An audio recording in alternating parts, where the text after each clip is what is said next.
ஆண்டவர் உங்களோடு இருப்பாராக. உம்மான்மாவோடும் இருப்பாராக. மத்தேயு எழுதிய தூய நற்செய்தியிலிருந்து வாசகம். ஆண்டவரே, மாட்சி உமக்கே.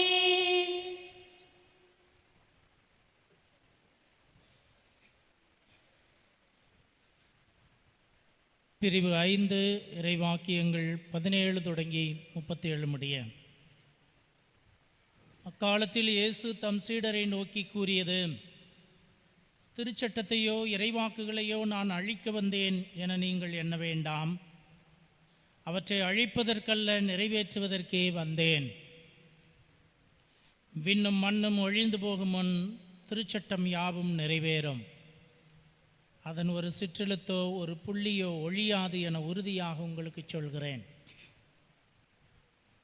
எனவே கட்டளைகளில் மிகச்சிறியது ஒன்றையேனும் மீறி அவ்வாறே மக்களுக்கு கற்பிக்கிறவர் விண்ணரசில் மிகச்சிறியவர் என கருதப்படுவார். இவை அனைத்தையும் கடைபிடித்து கற்பிக்கிறவரோ விண்ணரசில் பெரியவர் என கருதப்படுவார். மறைநூல் அறிஞர் பரிசேயர் ஆகியோரின் நெறியை விட உங்கள் நெறி சிறந்திருக்கட்டும். இல்லையெனில் நீங்கள் விண்ணரசுக்குள் புக முடியாது என உங்களுக்கு சொல்கிறேன். கொலை செய்யாதே, கொலை செய்கிறவர் எவரும் தண்டனை தீர்ப்புக்கு ஆளாவர் என்று முற்காலத்தவருக்கு கூறப்பட்டிருக்கிறதை கேள்விப்பட்டிருக்கிறீர்கள். ஆனால் நான் உங்களுக்கு சொல்கிறேன், தம் சகோதர சகோதரிகளிடம் சினம் கொள்கிறவர் தண்டனை தீர்ப்புக்கு ஆளாவார். தம் சகோதரரையோ சகோதரியையோ முட்டாளே என்பவர் தலைமை சங்க தீர்ப்புக்கு ஆளாவார். அறிவிலியே என்பவர் எரி நரகத்துக்கு ஆளாவார். ஆகையால் நீங்கள் உங்கள் காணிக்கையை பலிபீடத்தில் செலுத்த வரும்பொழுது உங்கள் சகோதரர் சகோதரிகள் எவருக்கும் உங்கள் மேல் ஏதோ மனத்தாங்கள் உண்டென அங்கே நினைவுற்றால், அங்கேயே பலிபீடத்தின் முன் உங்கள் காணிக்கையை வைத்துவிட்டு போய் முதலில் அவரிடம் நல்லுறவை ஏற்படுத்தி கொள்ளுங்கள். பின்பு வந்து உங்கள் காணிக்கையை செலுத்துங்கள். உங்கள் எதிரி உங்களை நீதிமன்றத்துக்கு கூட்டிச் செல்லும்போது வழியிலேயே அவருடன் விரைவாக உடன்பாடு செய்து கொள்ளுங்கள். இல்லையேல் உங்கள் எதிரி நடுவரிடம் உங்களை ஒப்படைப்பார். நடுவர் காவலரிடம் ஒப்படைக்க நீங்கள் சிறையில் அடைக்கப்படுவீர்கள். கடைசி காசு வரை திருப்பிச் செலுத்தாமல் அங்கிருந்து வெளியேற மாட்டீர்கள் என உறுதியாக உங்களுக்கு சொல்கிறேன். விபச்சாரம் செய்யாதே என கூறப்பட்டிருக்கிறதை கேள்விப்பட்டிருக்கிறீர்கள். ஆனால் நான் உங்களுக்கு சொல்கிறேன், ஒரு பெண்ணை இச்சையுடன் நோக்கும் எவரும் தம் உள்ளத்தால் ஏற்கனவே அப்பெண்ணோடு விபச்சாரம் செய்தாயிற்று. உங்கள் வலக்கண் உங்களை பாவத்தில் விழச் செய்தால் அதை பிடுங்கி எறிந்து விடுங்கள். உங்கள் உடல் முழுவதும் நரகத்தில் எரியப்படுவதை விட உங்கள் உறுப்புகளில் ஒன்றை நீங்கள் இழப்பதே நல்லது. உங்கள் வலக்கை உங்களை பாவத்தில் விழச் செய்தால் அதை உங்களிடமிருந்து வெட்டி எறிந்து விடுங்கள். உங்கள் உடல் முழுவதும் நரகத்திற்கு செல்வதை விட உங்கள் உறுப்புகளில் ஒன்றை நீங்கள் இழப்பதே நல்லது. தம் மனைவியை விலக்கி விடுகிறவன் எவனும் மனவிலக்கு சான்றிதழை கொடுக்கட்டும் என கூறப்பட்டிருக்கிறது. ஆனால் நான் உங்களுக்கு சொல்கிறேன், எவரும் தம் மனைவியை பரத்தமைக்காக அன்று வேறு எந்த காரணத்திற்காகவும் விலக்கிவிடக்கூடாது. அப்படி செய்வோர் எவரும் அவரை விபச்சாரத்தில் ஈடுபடச் செய்கின்றனர். விலக்கப்பட்டோரை மணப்போரும் விபச்சாரம் செய்கின்றனர். மேலும் பொய்யாணையிடாதீர், ஆணையிட்டு நேர்ந்து கொண்டதை ஆண்டவருக்கு செலுத்துவீர் என்று முற்காலத்தவருக்கு கூறப்பட்டிருப்பதை கேள்விப்பட்டிருக்கிறீர்கள். ஆனால் நான் உங்களுக்கு சொல்கிறேன், ஆணையிடவே வேண்டாம். விண்ணுலகின் மேலும் ஆணையிட வேண்டாம், ஏனென்றால் அது கடவுளின் அரியணை. மண்ணுலகின் மேலும் வேண்டாம், ஏனெனில் அது அவரின் கால்மனை. எருசலேம் மேலும் வேண்டாம், ஏனெனில் அது பேரரசரின் நகரம். உங்கள் தலைமுடியின் மேலும் ஆணையிட வேண்டாம், ஏனெனில் உங்கள் தலைமுடி ஒன்றையேனும் வெள்ளையாக்கவோ கருப்பாக்கவோ உங்களால் இயலாது. ஆகவே நீங்கள் பேசும்போது ஆம் என்றால் ஆம் எனவும் இல்லை என்றால் இல்லை எனவும் சொல்லுங்கள்.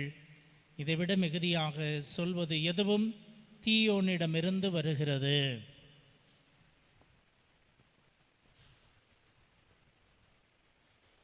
ஆண்டவரின் அருள்வாக்கு.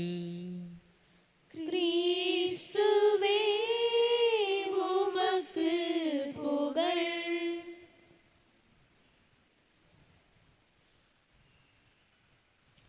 ஆண்டவர் இயேசுவில் அருமையான சகோதர சகோதரிகளே, thinking out of the box என்று ஆங்கிலத்தில் சொல்வார்கள்.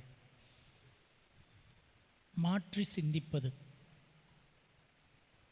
ஒரு கட்டுக்குள் இல்லாமல் அந்த கட்டுகளை தாண்டி சிந்திப்பது, வித்தியாசமான பார்வை, அதுதான் முழுமையான பார்வையாக இருக்கும் என்பதை இன்றைய இறை வார்த்தைகள் நமக்கு எடுத்துச் சொல்கின்றன. சாதாரணமாக சமூகத்திலே நாம் பார்க்கிறோம், சட்டங்கள் அல்லது சடங்குகள், மரபுகள் என்று சொல்லிக்கொண்டு பலவற்றை நாம் கடைபிடிக்கிறோம். நாங்கள் வழக்கமாக இப்படித்தான் செய்வோம் என்று சொல்வார்கள். ஏன் இப்படி செய்கிறீர்கள் என்று கேட்டால் அதற்கு பதில் இருக்காது. இதை ஏன் மாற்றக்கூடாது, அர்த்தமில்லாமல் ஏன் இதை செய்கிறீர்கள் என்று சொன்னால் அதெல்லாம் எங்களுக்கு தெரியாது, நாங்கள் வழக்கமாக அப்படி தான் செய்வோம், அதை நாங்கள் மாற்ற முடியாது என்று சொல்லுவதை நாம் பார்க்கிறோம். இப்படியான முறைமைகளிலிருந்து நாம் மாற்று சிந்தனைகளை கொண்டு வர வேண்டும் என்பதற்குத்தான் thinking out of the box என்று சொல்லுகிறோம். மாற்றி சிந்திப்பது, நிறைவை நோக்கிய வாழ்க்கை பயணம் அதுதான், முழுமையை நோக்கிய வாழ்க்கை பயணம் அதுதான். அப்படியாக வாழ்வதுதான் வாழ்வியல் மதிப்பீடுகளை இந்த உலகுக்கு நாம் வாழ்ந்து காட்டுவது அல்லது இந்த உலகுக்கு நாம் தருவது என்பதை இன்றைய இறை வார்த்தைகள் நமக்கு எடுத்துச் சொல்லுகின்றன. ஆண்டவர் இயேசு இன்றைய நற்செய்தியிலே சொல்லுகிறார், உங்களுடைய நெறிமுறைகள் சிறந்திருக்கட்டும் என்று சொல்கிறார். பரிசேயர் சதுசேயருடைய நெறிமுறைகளை விட உங்களுடைய நெறிமுறைகள் சிறந்திருக்கட்டும் என்று சொல்கிறார். ஆத்திச்சூடியிலே நாம் படித்திருப்போம், அறம் செய்ய விரும்பு. இன்னைக்கு பசங்கள்கிட்ட அறம்னா என்னன்னு கேட்டேன், எத்தனை பேருக்கு தெரியும்னு எனக்கு தெரியல. அறம்னா என்ன? நெறிமுறை என்றால் என்ன? வாழ்க்கை நெறிமுறை என்றால் என்ன? அறநெறி என்பது என்ன? நம்ம பசங்க உடனே கூகுள் எடுத்து தேடணுமா அறநெறின்னா என்னன்னு. இதெல்லாம் நம்ம பிள்ளைங்களுக்கு இன்றைக்கு கற்றுக் கொடுக்க வேண்டிய கட்டாயத்தில் இருக்கிறோம். சீனா நாட்டிலே செங்கிஸ்கான் என்கிற ஒரு அரசன் இருந்தான். அவன் ஒரு முறை காட்டிற்கு வேட்டையாடுவதற்காக செல்லுகிறான். போகும்போது குதிரையிலே பயணம் செய்கிறான். தான் பாசமாக வளர்த்த ஒரு பறவை, கழுகு ஒன்றை அவன் கூட கூட்டிச் செல்கிறான். கழுகை அவன் பாசப்பறவையாக வளர்த்தானாம். அந்த கழுகோடு குதிரையிலே அவன் பயணம் செய்கிறான். காட்டிற்குள் சென்று வேட்டையாடுகிறான். நேரமாகிறது, தாகம் எடுக்கிறது. எங்கேயாவது குடிப்பதற்கு தண்ணீர் கிடைக்குமா என்று சுற்றுமுற்றும் பார்க்கிறான். குடிப்பதற்கு எங்குமே தண்ணீர் இல்லை. கடைசியாக ஒரு இடத்திலே ஒரு பாறை, அந்த பாறையிலிருந்து லேசாக தண்ணீர் வடிகிறது. அந்த சொட்டு சொட்டாக வடிகின்ற அந்த தண்ணீரை பிடிப்பதற்கும் பாத்திரம் அவனிடம் இல்லை. பார்க்கிறான், அவன் வளர்த்த அந்த கழுகின் தலையிலே வெள்ளியிலே ஒரு தொப்பியை செய்து மாட்டி விட்டிருந்தான். அந்த தொப்பியை கழட்டி அதிலே அந்த பாறையில் வடிகிற அந்த தண்ணீரை பிடிக்கிறான். சொட்டு சொட்டாக அந்த தண்ணீர் அதிலே சேர்கிறது. அதை பிடித்து அவன் குடிக்கலாம் என்று போகிற போது அந்த கழுகு அந்த தொப்பியை தட்டி விடுகிறது. தண்ணீர் கீழே சிதறி விடுகிறது. இவனுக்கு கோபம், நான் எவ்வளோ சிரமப்பட்டு இங்கே தண்ணி இல்லாத இடத்துல ஒரு குப்பி தண்ணியை பிடிச்சிருக்கிறேன், இதை கூட குடிக்க விடாமல் இப்போ தட்டி விட்டுட்டேன், எனக்கு கோபம் வருது, கொன்று விடுவேன் அப்படின்றான். திரும்ப எடுத்துகிட்டு போயிட்டு திரும்ப ரெண்டாவது தடவை பிடிக்கிறான். சொட்டு சொட்டாக அந்த தண்ணி சேருது.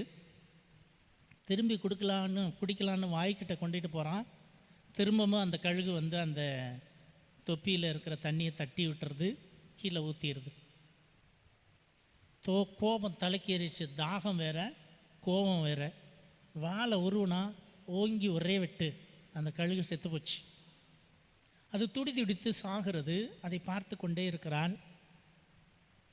பார்க்கும்போது இவனுக்கு ஒரு சந்தேகம் வருகிறது. முதல் தடவை தான் தட்டி விட்டுச்சு, ரெண்டாவது தடவையும் இந்த தண்ணியை தட்டி விட்டுருச்சே,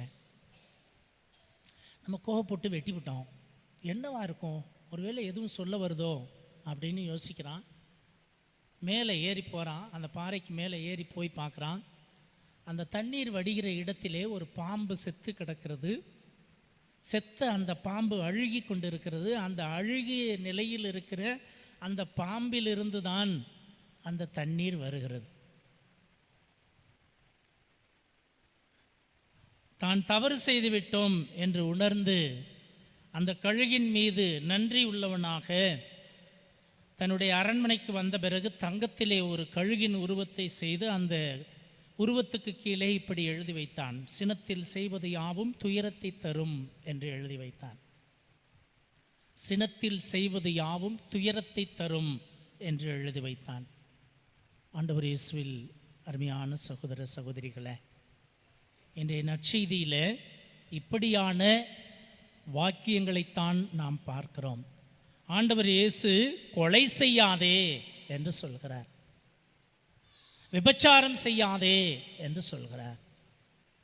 இதெல்லாம் சொல்லிட்டு, இதெல்லாம் உங்களுடைய முன்னோர்களுக்கு கொடுக்கப்பட்ட கட்டளை. கொலை செய்யாதே, விபச்சாரம் செய்யாதே என்பதெல்லாம் முன்னோர்களுக்கு கொடுக்கப்பட்ட கட்டளை. ஆனால் நான் உங்களுக்கு சொல்லுகிறேன் என்று சொல்லி ஆண்டவர் இயேசு சொல்லுகிறார். என்ன சொல்கிறார்? கொலை செய்யாதே என்று உங்களுடைய முன்னோருக்கு சொல்லப்பட்டிருக்கிறதை நீங்கள் கேள்விப்பட்டிருக்கிறீர்கள். ஆனால் நான் உங்களுக்கு சொல்கிறேன், தம் சகோதர சகோதரிகளிடம் சினம் கொள்ளுகிறவர் தண்டனை தீர்ப்புக்கு ஆளாவார் என்று சொல்கிறார். கோபப்படுறது தப்பா அப்படின்னு நம்ம கேட்கலாம். கோபப்படுறது தப்பில்லை. அந்த கோபத்தை வெளிப்படுத்துகின்ற விதத்திலே தான் தவறு செய்கிறோம், பாவம் செய்கிறோம். கோபத்துக்கு சொல்கிறாங்க ஹோலி ஆங்கர்னு சொல்கிறாங்க, ஸ்பிரிச்சுவல் ஆங்கர் அப்படின்லாம் சொல்கிறாங்க. நல்ல காரியத்துக்கு நாம் கோபப்படணும், அந்த கோபத்தை வெளிப்படுத்தணும். இயேசுவும் கோபப்பட்டிருக்கிறார், திட்டியிருக்கிறார், சாடி இருக்கிறார். ஆனால் அந்த கோபத்தில் நாம் வெளிப்படுத்துகின்ற அந்த வார்த்தை அல்லது நாம் அந்த கோபத்தை செயல்களாக நாம் வெளிப்படுத்தும் போது நாம் பாவம் செய்கிறோம். அந்த பாவத்தில் இருந்து நீங்கள் தப்பித்து கொள்ள வேண்டும் என்று எச்சரிக்கை செய்கிறார் ஆண்டவர். எப்படி? நம்முடைய கோபத்தை நாம் வெளிப்படுத்துகின்ற போது, பிறரை காயப்படுத்துகிற போது, பிறரை துன்புறுத்துகின்ற போது அது பாவமாக மாறுகிறது. பிறருடைய பெயரை கெடுக்கிற போது அது பாவமாக மாறுகிறது. மற்றவருடைய பெயரை நீங்கள் கெடுக்கிற போது அது பாவச் செயலாக மாறுகிறது. ஆகவே உங்களுடைய சகோதர சகோதரிகளிடத்திலே நீங்கள் உங்களுடைய கோபத்தை வெளிப்படுத்துகின்ற போது கவனமாயிருங்கள் என்று ஆண்டவர் இயேசு எச்சரிக்கை செய்கிறார். கிறிஸ்து இயேசுவில் பிரியமான சகோதர சகோதரிகளை, விபச்சாரம் செய்யாதே என்று சொல்லப்பட்டிருக்கிறதை கேள்விப்பட்டிருக்கிறீர்கள். ஆனால் நான் உங்களுக்கு சொல்கிறேன், ஒரு பெண்ணை இச்சையுடன் நோக்கினாலே பாவம் செய்தாயிற்று என்று சொல்கிறார். அப்படியானால் நம்முடைய சிந்தனையிலேயே பாவம் செய்யக்கூடாது. உங்களுடைய சிந்தனையில் ஒரு பாவ சிந்தனை வந்தால் அது உங்களை பாவத்திற்கு இட்டு செல்லும். பாவம் செய்யக்கூடிய வார்த்தைகளை சொல்ல வைக்கும், பாவத்திற்கான செயல்களை செய்ய வைக்கும். ஆகவே உங்களுடைய சிந்தனையிலேயே தூய உள்ளத்தினராயிருங்கள். தூய சிந்தனையாக உங்களுடைய சிந்தனை இருக்கட்டும். தீய சிந்தனையே தீய செயலுக்கு இட்டு செல்லும். உங்களுடைய சிந்தனையே தூயதாக இருக்கட்டும் என்று சொல்கிறார்.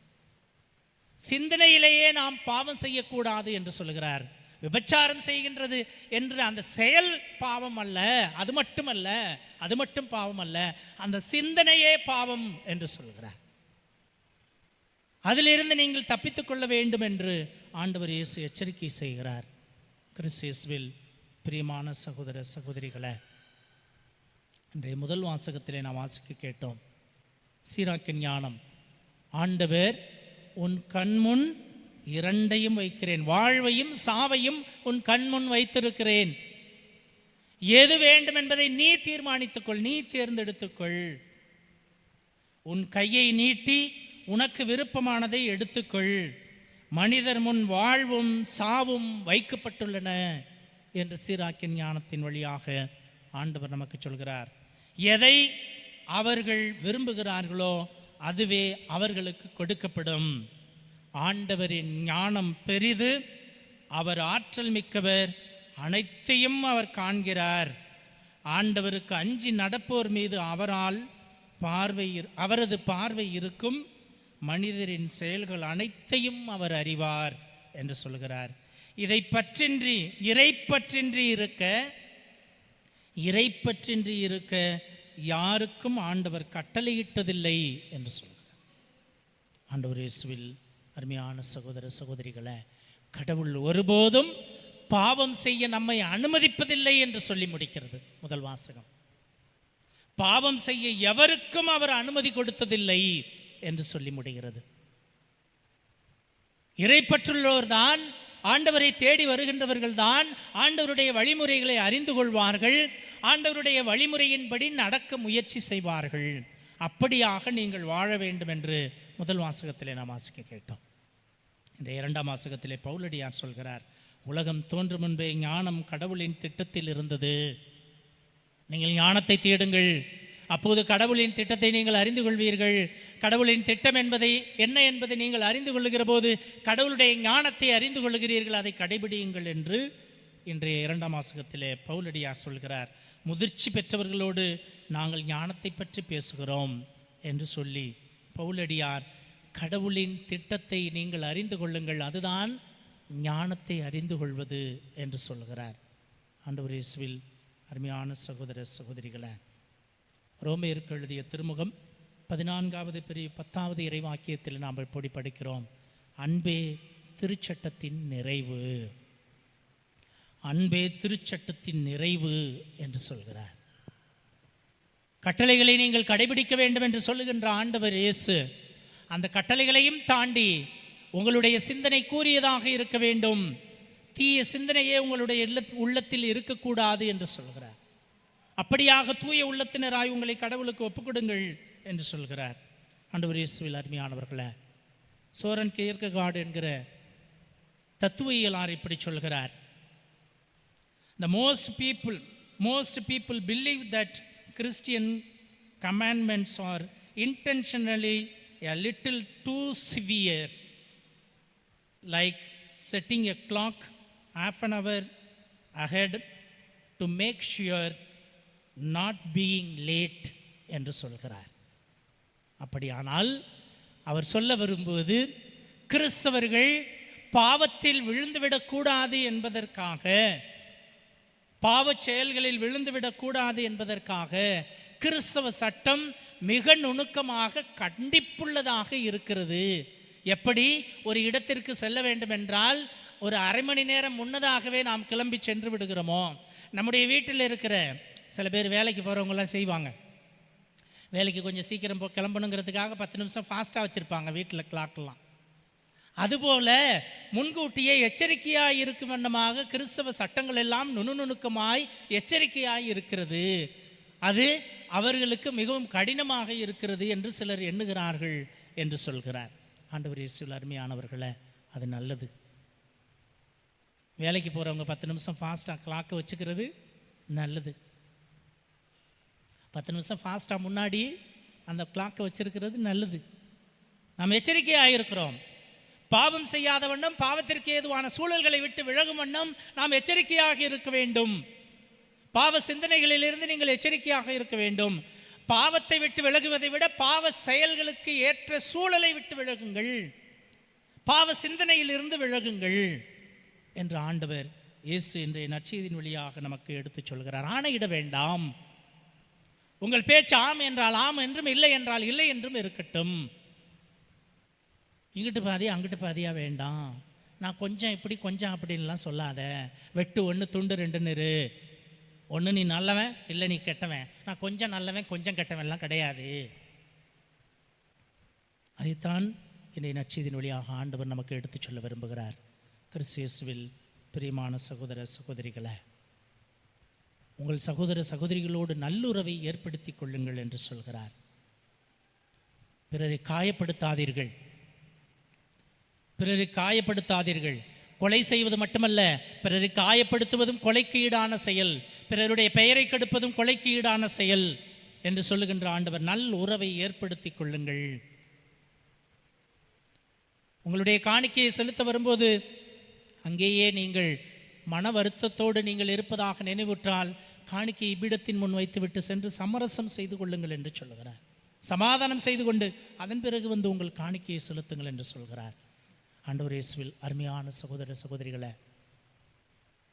நம்முடைய செயல்கள் மட்டுமல்ல, சிந்தனைகளும் தூயதாக இருக்க வேண்டும். சிந்தனை தூயதாக இருந்தால்தான் வார்த்தைகளும் செயல்களும் தூயதாக இருக்கும். அப்படி தூய உள்ளத்தினராக, தூய செயல்களை, தூய வார்த்தைகளை பேசுகிறவர்களாக, கடவுளுக்கு உகந்த மனிதர்களாக இருக்க வேண்டும் என்பது ஆண்டவர் நம்மிடமிருந்து எதிர்பார்ப்பது.